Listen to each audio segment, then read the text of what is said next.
28/2/2025 प्रातः मुरली। ओम शांति। बाप दादा मधुबन। बाबा के मधुर महावाक्य। मीठे बच्चे, शांति चाहिए तो अशरीरी बनो। इस देहभान में आने से ही अशांति होती है, इसलिए अपने स्वधर्म में स्थित रहो। प्रश्न: यथार्थ याद क्या है? याद के समय किस बात का विशेष ध्यान चाहिए? उत्तर: आपने को इस देह से न्यारी आत्मा समझकर बाप को याद करना, यही यथार्थ याद है। कोई भी देह याद ना आए, ये ध्यान रखना जरूरी है। याद में रहने के लिए ज्ञान का नशा चढ़ा हुआ हो, बुद्धि में रहे बाबा हमें सारे विश्व का मालिक बनाते हैं। हम सारे समुद्र, सारी धरनी के मालिक बनते हैं। गीत तुम्हें पाके हमने। ओम शांति। ओम का अर्थ ही है अहम, मैं। मनुष्य फिर समझते ओम माना भगवान, परंतु ऐसे है नहीं।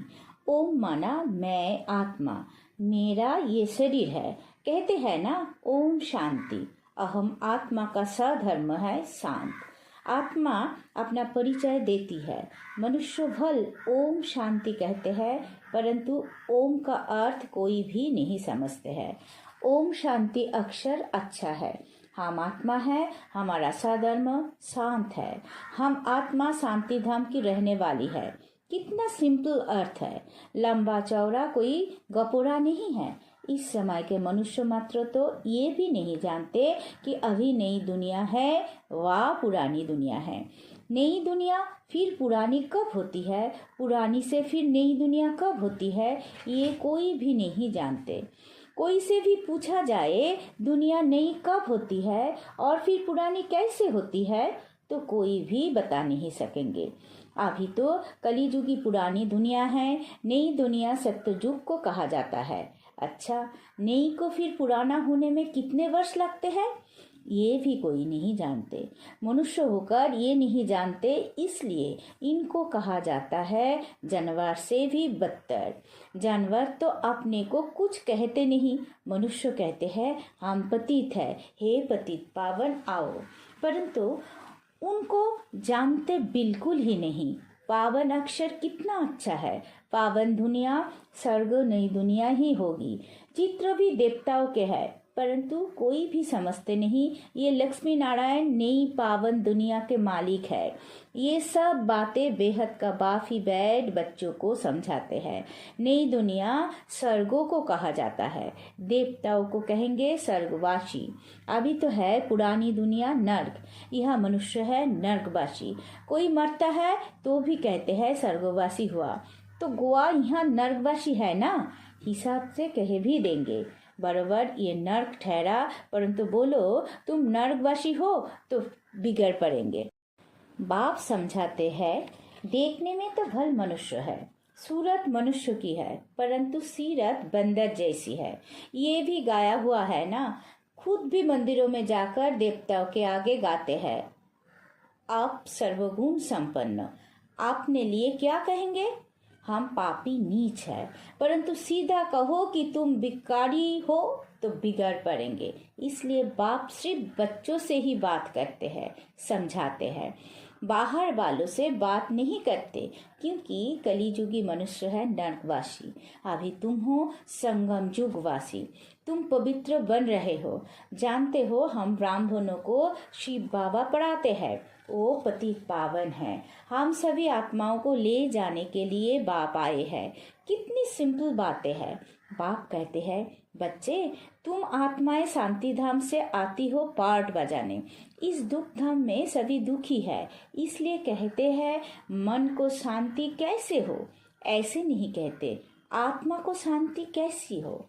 अरे तुम कहते हो ना ओम शांति, मेरा सधर्म है शांति, फिर शांति मांगते क्यों हो। अपने को आत्मा भूल देह अभिमान में आ जाते हो।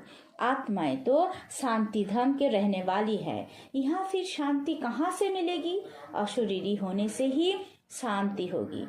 शरीर के साथ आत्मा है तो उनको बोलना चलना तो जरूर पड़ता है। हम आत्मा शांति धाम से यहाँ पाठ बजाने आए हैं। ये भी कोई नहीं समझते कि रावण ही हमारा दुश्मन है। कब से ये रावण दुश्मन बना है ये भी कोई नहीं जानते।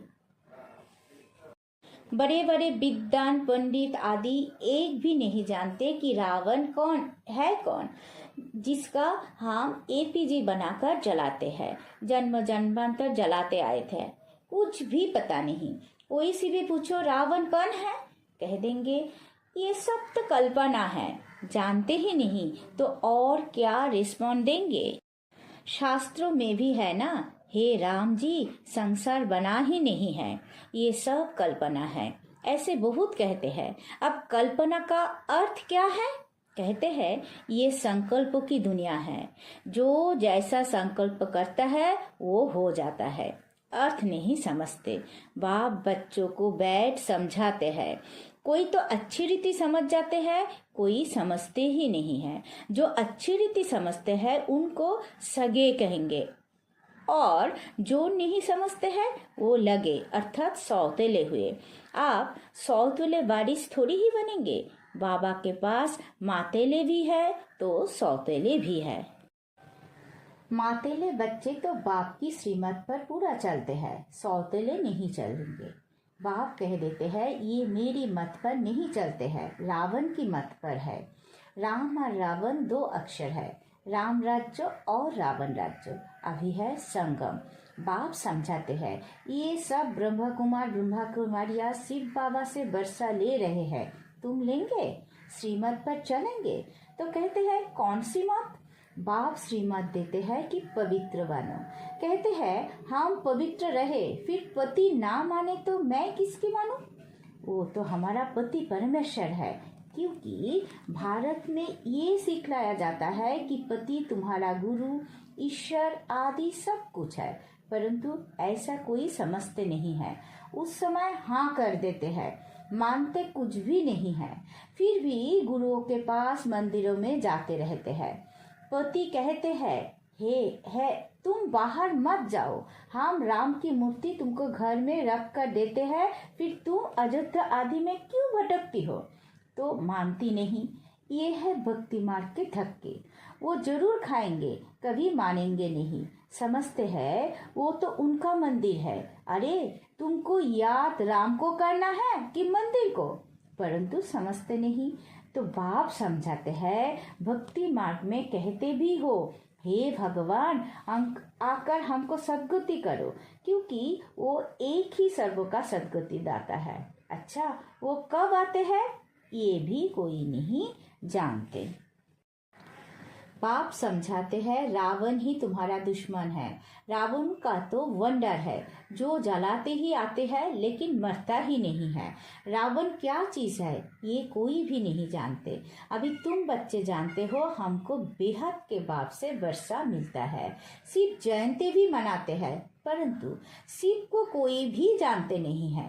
गवर्नमेंट को भी तुम समझाते हो शिव तो भगवान है, वही कल्प आकर भारत को नरवासी से स्वर्गवासी, बेगर से प्रिंस बनाते हैं, पतित को पावन बनाते हैं, वही सर्व के सद्गति दाता है। इस समय सभी मनुष्य मात्र यहाँ है। क्राइस्ट की आत्मा भी कोई ना कोई जन्म में यहाँ है, वापिस कोई भी जा नहीं सकते। इन सब की सद्गति करने वाला एक ही बड़ा बाप है। वो आते भी भारत में है। वास्तव में भक्ति भी उनकी करनी चाहिए जो सद्गति देते हैं। वो निराकार बाप यहाँ तो है नहीं, उनको हमेशा ऊपर समझकर याद करते हैं। कृष्ण को ऊपर नहीं समझेंगे और सभी को यहाँ नीचे याद करेंगे। कृष्ण को भी यहाँ याद करेंगे। तुम बच्चों की है यथार्थ याद। तुम अपने को इस देह से न्यारा आत्मा समझकर बाप को याद करते हो। बाप कहते हैं तुमको कोई भी देह याद नहीं आनी चाहिए, ये ध्यान जरूरी है। तुम अपने को आत्मा समझ बाप को याद करो। बाबा हमको सारे विश्व का मालिक बनाते हैं, सारा समुद्र, सारा धरनी, सारे आकाश का मालिक बनाते हैं। अभी तो कितने टुकड़े टुकड़े हैं, एक दो की हद में आने नहीं देते। वहाँ ये बातें होती नहीं। भगवान तो एक बाप ही है, ऐसे नहीं कि सभी बाप ही बाप है। कहते भी है हिंदू चीनी भाई भाई, हिंदू मुस्लिम भाई भाई, परंतु अर्थ नहीं समझते हैं। ऐसे कभी नहीं कहेंगे हिंदू मुस्लिम बहन भाई, नहीं, आत्माएं आपस में सब भाई भाई है, परंतु इस बात को जानते नहीं है। शास्त्र आदि सुनते सत सत करते रहते हैं, अर्थ कुछ नहीं, वास्तव में है असत, झूठ। सचखंड में सच ही सच बोलते हैं, यहाँ झूठ ही झूठ है। कोई को बोलो कि तुमने झूठ बोला तो बिगड़ पड़ेंगे, तुम सच बताते हो तो भी कोई तो गाली देने लग पड़ेंगे। अब बाप को तो तुम ब्राह्मण ही जानते हो, तुम बच्चे अभी दैवी गुण धारण करते हो, तुम जानते हो अभी 5 तत्व भी तमोप्रधान है। आजकल मनुष्य भूतों की पूजा भी करते हैं, भूतों की ही याद रहती है। बाप कहते हैं आपने को आत्मा समझ माँ में कम याद करो, भूतों को मत याद करो।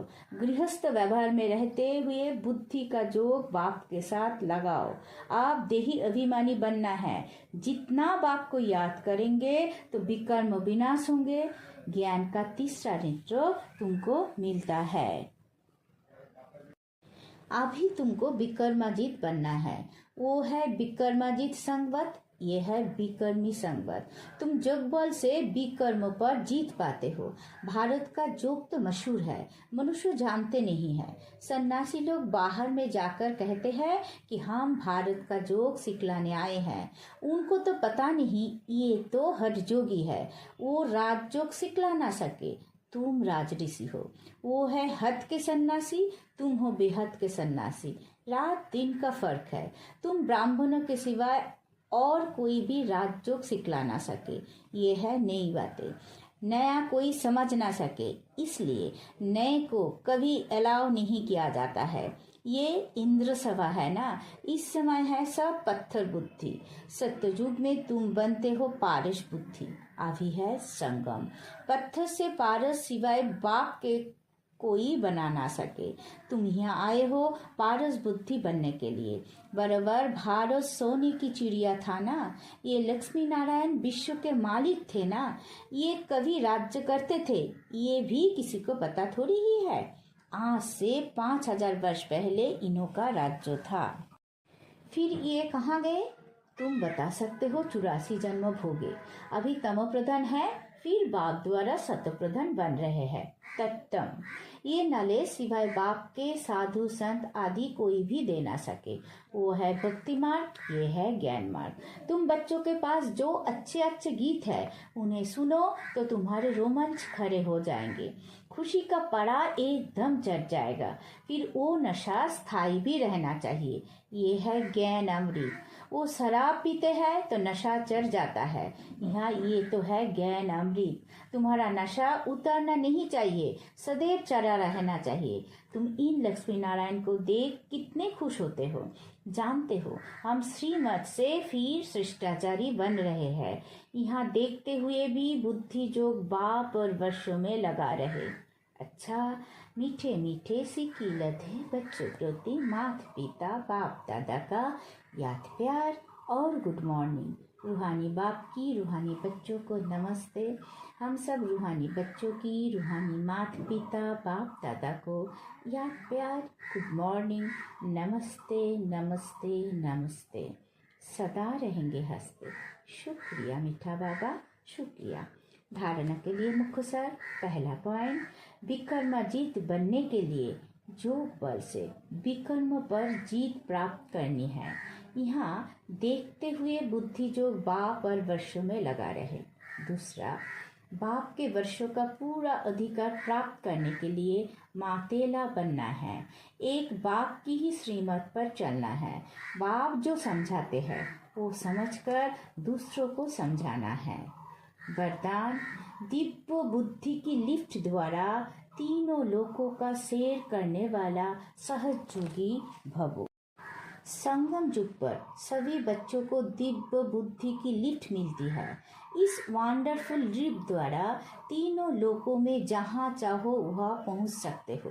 सिर्फ स्मृति का स्विच ऑन करो तो सेकंड में पहुंच जाएंगे और जितना समय जिस लोक का अनुभव करना चाहो उतना समय वहां स्थित रह सकते हो। इस लिफ्ट को जुक करने के लिए अमृत वेला केयरफुल बन श्रुति के स्विच को यथार्थ रीति से सेट करो। अथॉरिटी होकर इस लिफ्ट को कार्यों में लगाओ तो सहयोगी बन जाएंगे, मेहनत समाप्त हो जाएगी। स्लोगन, मन को सदा मौज में रखना यही जीवन जीने का कला है। अब बैक तो इशारे, एकांत प्रिय बनो, एकता और एकाग्रता को अपनाओ। एकांतवासी का डबल अर्थ है, सिर्फ बाहर की एकांत नहीं, लेकिन एक के अंत में खो जाना एकांत नहीं। तो सिर्फ बाहर की एकांत होगी तो बोर हो जाएंगे, कहेंगे पता नहीं दिन कैसे बीतेगा। लेकिन एक बाप के अंत में खो जाओ, जैसे सागर के तले में चले जाते हैं तो कितना खजाना मिलता है, ऐसे एक के अंत में चले जाओ, अर्थात बाप से जो प्राप्तियां हुई है उसमें खो जाओ। ओम शांति।